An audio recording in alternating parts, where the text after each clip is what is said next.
అపోస్తుల పరిచర్యలో ముఖ్యంగా దేవుడు వారికి అభిషేకించి పంపించినప్పుడు వారు బయలుదేరి వాక్యమందంతా ప్రకటించను. They first preach the word. ప్రభు వారికి సహకారుడై ఉండి వెనువెంట జరుగుచూ వచ్చిన సూచక క్రియల వలన వాక్యమును స్థిరపరచుండే. అసలు సూచక్రియలు ఎందుకు వచ్చాయి?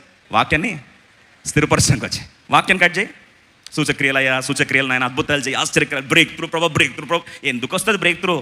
సైన్స్ ప్రభా, వండర్స్ ప్రభా, ఐషియా 8:18 ప్రభా, నువ్వు చేస్తావు నాయన, నువ్వు చేస్తావు. ఇది హిప్నాసిస్కి పడతాడా దేవుడు?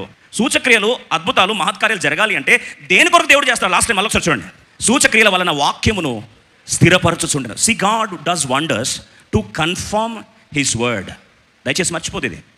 వాక్యము లేని దగ్గర దేవుని సూచక్రియలు జరగవు. ఒక ప్లేస్లో జరుగుతున్నాయి వాక్యం లేకుండా అంటే అది బోగస్ సూచక్రియ. సాతాను కూడా చేస్తారు అద్భుతాలు, అది జీవార్థమైన కార్యం జరిగించు. ఒక మందిరంలో కానీ ఒక కుటుంబంలో కానీ వాక్యం లేదండి అక్కడ అంటే మీరు బ్లాంక్ చెక్ రాసి పెట్టుకోండి, అక్కడ అద్భుతాలు జరగవు, జరిగే ప్రసక్తి లేదు. Biggest mystery is that.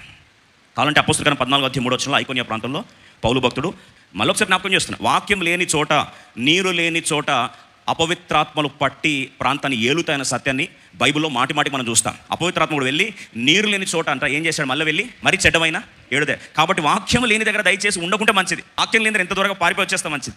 అపోస్తలుల 14:3 చదువుదాం. కాబట్టి వారు ప్రభువును ఆనుకొని ధైర్యముగా మాటలాడుచు అక్కడ బహుకాలము గడిపిరి. ప్రభువు వారి చేత సూచక క్రియలను అద్భుతములను చేయించి, దయచేసి మాట్లాడండి, తన కృపా వాక్యమునకు సాక్ష్యం ఇప్పించుచుండెను.